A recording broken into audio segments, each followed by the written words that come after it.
हरे कृष्ण. श्रीमद भगवत गीता जशी आहे तशी, अध्याय 5. अध्यायाचं नाव आहे कर्म संन्यास योग. 22व्या श्लोकाचं तात्पर्य वाचायला सुरू करणार आहोत. त्याआधी श्रील प्रभुपादांना प्रार्थना करूया. हे श्रील प्रभुपाद, आम्ही भगवद्गीता हा ग्रंथ वाचून समजून घेण्याचा प्रयत्न करीत आहोत. त्यासाठी आम्हाला आशीर्वाद द्या. धन्यवाद प्रभुपाद.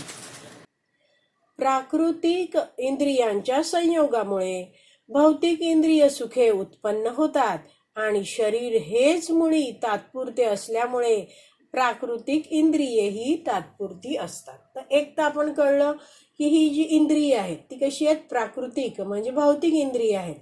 या इंद्रिय एकमेकांच्या जवळ येत आहेत किंवा इंद्रिय विषयांचा उपभोग घेत आहेत आणि त्यामुळे भौतिक इंद्रिय सुख प्राप्त होतं, उत्पन्न होतं. पण शरीर आहे तेच तात्पुरतं आहे, कायम न राहणारं आहे. आणि शरीराला मिळालेली, शरीराला असलेली ही जी प्राकृतिक म्हणजे भौतिक इंद्रिय आहेत ती तात्पुरती आहेत.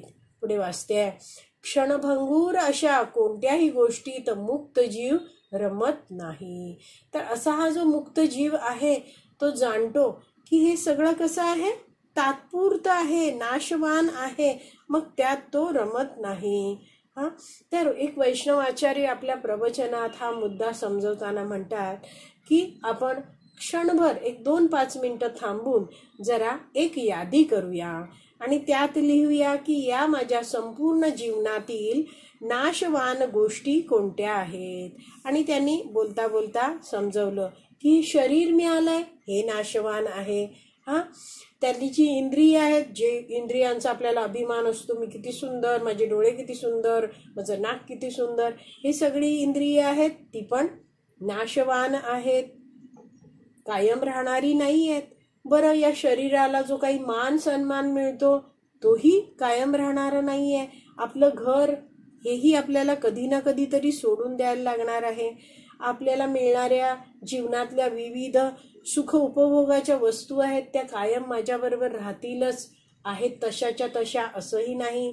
माझा मोबाईल आहे, आपल्याला मोबाईलवर फार प्रेम असतं, पण तो मोबाईलही काही काळाने खराब होऊन जातो, नादुरुस्त होतो. आपले कपडे जे आपल्याला खूप प्रिय असतात हळूहळू तेही खराब होत जातात. तर मग मनुष्य हे प्रवचन देताना ते भक्त सांगत होते की या सगळ्या नाशवान गोष्टी आहेत, त्यामध्ये मनुष्य काय होत असतो, आसक्त होत असतो. आणि अशाच गोष्टी आणखीन प्राप्त करण्यासाठी आयुष्यभर धडपडत असतो, कर्म करत असतो. कर्म केल्यामुळे कर्मबंधनात अडकत असतो. पण ज्या व्यक्तीची, ज्या मुक्त जीवाची या श्लोकांमध्ये भगवान श्रीकृष्ण चर्चा करत आहेत, असा मुक्त व्यक्ती आहे, मुक्त जीव आहे, तो शारीरिक स्तरावर नसतो. तो जाणतो की ह्या ज्या माझ्याकडे वस्तू आहेत, माझं शरीर आहे, माझी इंद्रिय आहेत, माझ्याकडे धन आहे, माझी शक्ती आहे, जे काही आहे ते मला भगवंतांच्या सेवेत लावायचं आहे. आणि त्यासाठीच तो प्रयत्नशील राहतो. स्वतःच्या वस्तूंमध्ये तो आसक्त होत नाही, अडकून पडत नाही. तो जाणतो की जिथपर्यंत भगवंत ह्या वस्तू माझ्याकडे ठेवतील तिथपर्यंत मी त्या वस्तूंची भगवंतांच्या सेवेत त्या वस्तू मी भगवंतांच्या सेवेत लावेल.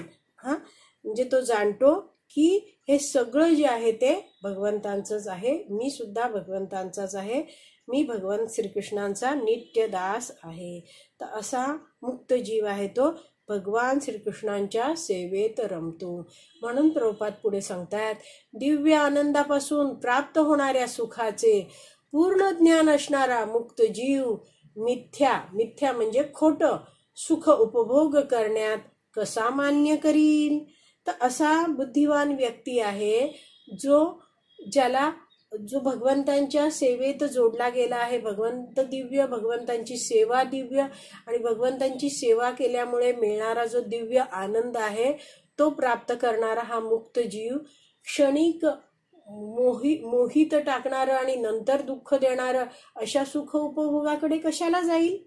पुढे वाचते, पद्मपुराणात सांगण्यात आले आहे की रमन्ते योगिनो अनन्ते सत्यानंदे चिदात्मनि इति राम पदेनासौ परम ब्रह्म अभिधीयते. योगीजन परम सत्यापासून अमर्याद आनंद प्राप्त करतात आणि म्हणून परमतत्व श्री भगवान हे राम म्हणून संबोधले जातात.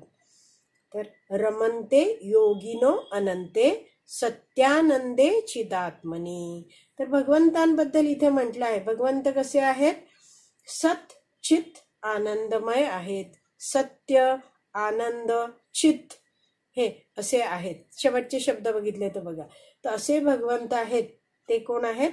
परम सत्य आहेत भगवंत. तर त्यांच्यामध्ये रमन्ते योगिनो, तर असे हे योगीजन आहेत ते अनंत अमर्याद आनंद प्राप्त करतात. योगीजन परम सत्यापासून अमर्याद आनंद प्राप्त करतात. पुढचे दुसऱ्या ओळीत दिलाय, इति राम पदे नासो परम ब्रह्म अभिधीयते. तर परम तत्व कोण आहेत? भगवान श्री राम असं त्यांना संबोधलं जातं. तर असे भगवंत राम, राम या शब्दाचा अर्थ आहे सर्व आनंदाचे भांडार. तर असे भगवंत ज्यांची सेवा केल्यामुळे परम आनंद प्राप्त होतो, अशा भगवंतांना राम असे संबोधले जाते. पुढे वाचते, श्रीमद भागवतातही 5.5.1 मध्ये सांगितले आहे.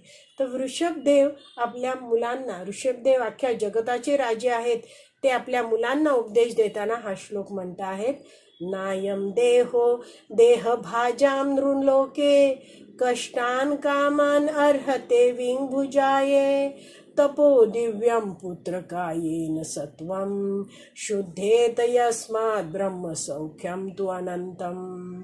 पुत्रांनो, या मनुष्य जीवनामध्ये असताना इंद्रिय सुखासाठी कठोर परिश्रम करण्याचे कारण नाही. अशी सुखे शुकरांनाही उपलब्ध आहेत. अशी सुख उपलब्ध होण्यासाठी कष्ट करायची काही आवश्यकता नाही. शुकर म्हणजे डुकरांनाही अशी सुखे मिळतात.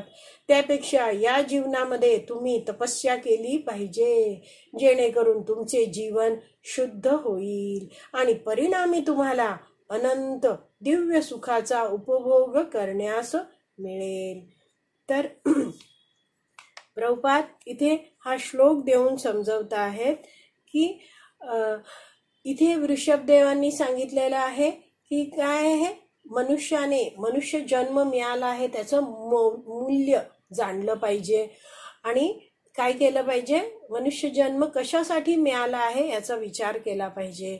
आहार निद्रा भय मैथून ह्यामध्ये काय आहे, सगळे पशु पण अडकलेले आहेत आणि मनुष्यही त्यातच अडकून राहिला तर तो कितपत शहाणा, तो तर प्राण्यांप्रमाणे जीवन जगतो आहे. पण इथे ऋषभदेव म्हणत आहेत की मनुष्याने तपस्या केली पाहिजे, जीवनामध्ये भक्ती केली पाहिजे आणि भक्ती केल्यामुळे काय होतं, जीवन आहे ते शुद्ध होतं आणि भगवंतांची भक्ती केल्यामुळे अनंत सुख प्राप्त होतं. तर प्रवचनामध्ये प्रभुपाद समजवतात की इंद्रिय तृप्ती आहे ती जीवनामध्ये मिठाप्रमाणे हवी, जास्त पण नको आणि कमी पण नको. आपण म्हणतो ना, आपण जेव्हा कृष्ण प्रसाद खातो तेव्हा आपण म्हणतो हा बरोबर आहे, आपण म्हणतो ना चव बरोबर आहे ना, मीठ जास्त तर नाही ना पडलेलं. तर मीठ कसं पाहिजे, प्रमाणात पाहिजे, जास्त पण नको आणि कमी पण नको.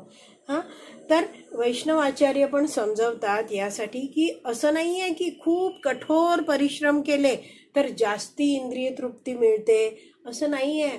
प्रत्येक मनुष्याला पूर्वकर्मानुसारच इंद्रिय तृप्ती मिळत असते. आणि पशु आणि मनुष्य दोघांनाही आहार निद्रा भय मैथून हे तो करत राहतो, हे सारखंच सुख मिळत असतं. तर ऋषभदेव या श्लोकात इथे समजवतायत की तपो दिव्यम, दिव्य तपस्या तुम्ही केली पाहिजे. अर्थात तपस्या कोणा संबंधात केली पाहिजे, भगवंतांच्या संबंधात केली पाहिजे. येन सत्वम शुद्धयेत. आणि अशी सेवा केल्यामुळे, भगवंतांच्या संबंधात तपस्या केल्यामुळे काय होणार आहे, हे मुलांनो तुमचं जीवन शुद्ध होणार आहे. यस्मात् ब्रह्म सौख्यम तू अनंतम. आणि अशी भगवंतांच्या च्या संबंधित तपस्या केल्यामुळे, जीवन शुद्ध झाल्यामुळे तुम्हाला अनंत दिव्य सुखाचा उपभोग करायला मिळेल. आता पुढे वाचूया आपण. प्रभुपाद लिहितात शेवटच्या पॅरेग्राफमध्ये, म्हणून जे वास्तविक योगी किंवा ज्ञानी आहेत ते नित्य भौतिक अस्तित्वास कारणीभूत असणाऱ्या इह सुखाकडे आकर्षित होत नाहीत. तर इह सुख म्हणजे या जगतामध्ये जे काही सुख मिळतं आहे ते कसं आहे, त्याच्याकडे ते आकर्षित होत नाहीत. कारण असं सुख काय करतंय, नित्य भौतिक अस्तित्वास कारणीभूत होतं. म्हणजे ह्या इंद्रिय सुखामध्ये आपण अडकून पडलो, शारीरिक स्तरावर राहतो, कर्म करतो, कर्मबंधन मिळतं, कर्म फळ उपभोगण्यासाठी नवीन शरीर धारण करायला लागतं आणि त्यामुळे काय आहे, नित्य भौतिक अस्तित्व, पुढचा जन्म निश्चित होतो आणि या भौतिक जगतातच आपल्याला पुन्हा परतून यावं लागतं, म्हणजेच पुन्हा जन्म घ्यावा लागतो. तर अशा सुखाकडे, क्षणिक सुखाकडे हा जो योगी व्यक्ती आहे किंवा हा बुद्धिवान ज्ञानी आहे तो आकर्षित होत नाही. तर प्रभुपाद समजवतात की जेव्हा काविळीचा, एका प्रवचनात समजवतात की कावीळ हा रोग जेव्हा होतो तेव्हा वैद्यबुवा सांगतात की तळलेले पदार्थ, भजी वगैरे खाऊ नका, मात्र या व्यक्तीला रोज उसाचा रस पाजत राहा. रोगी असतो त्याला उसाचा रस अगदी कडू कडू वाटत असतो. खरं तर उसाचा रस आहे तो अतिशय गोड आहे, पण रोग झाल्यामुळे त्याला तो रस कडू लागतो, पण त्याच्यासाठी तोच उपचार असतो. तर जसजसा हा रोज नियमाने हा उसाचा रस पीत राहील काविळीचा रोगी, तर हळूहळू त्याचा रोग कमी होत जातो. तर तसंच आहे की या भौतिक जगतामध्ये व्यक्ती भवरोगात अडकला आहे, म्हणजे भवरोग झाला आहे, तर त्यांनी उपचार घेतलं पाहिजे, त्यांनी भक्ती केली पाहिजे. भक्ती करायची आहे, ध्येय जाणलं पाहिजे, यासाठी भक्तांचं मार्गदर्शन घेतलं पाहिजे. आणि भक्त जेव्हा मार्गदर्शन करतायत तेव्हा त्याला कळतं की मला भगवंतांना सोडून मी आलो आहे, तर मला पुन्हा भगवंतांशी माझं नातं जोडायचं आहे, मला भगवान श्रीरामांचं प्रेम प्राप्त करायचं आहे आणि त्यामुळे मला माझं कल्याण करण्यासाठी या इंद्रिय तृप्तीमध्ये अडकायचं नाहीये आता.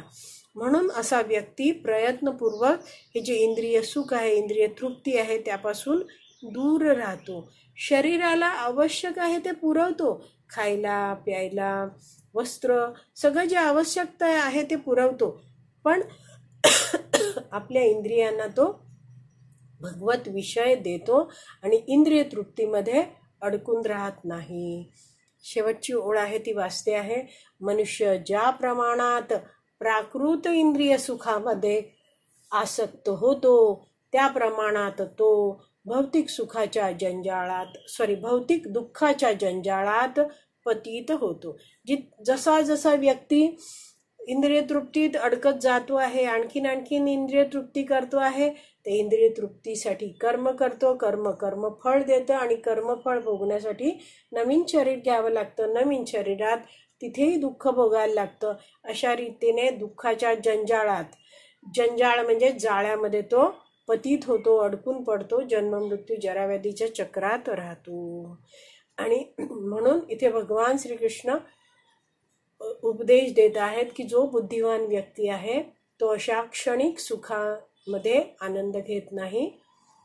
तो कसा आहे, भगवंतांमध्ये त्याचं मन आता जोडलं गेलेलं आहे. तर आपला हा 22वा श्लोक आहे तो वाचून पूर्ण झाला आहे. इथेच विराम देऊया. श्रीमद भगवद गीता की जय. श्रील प्रभुपाद की जय. हरी बोल.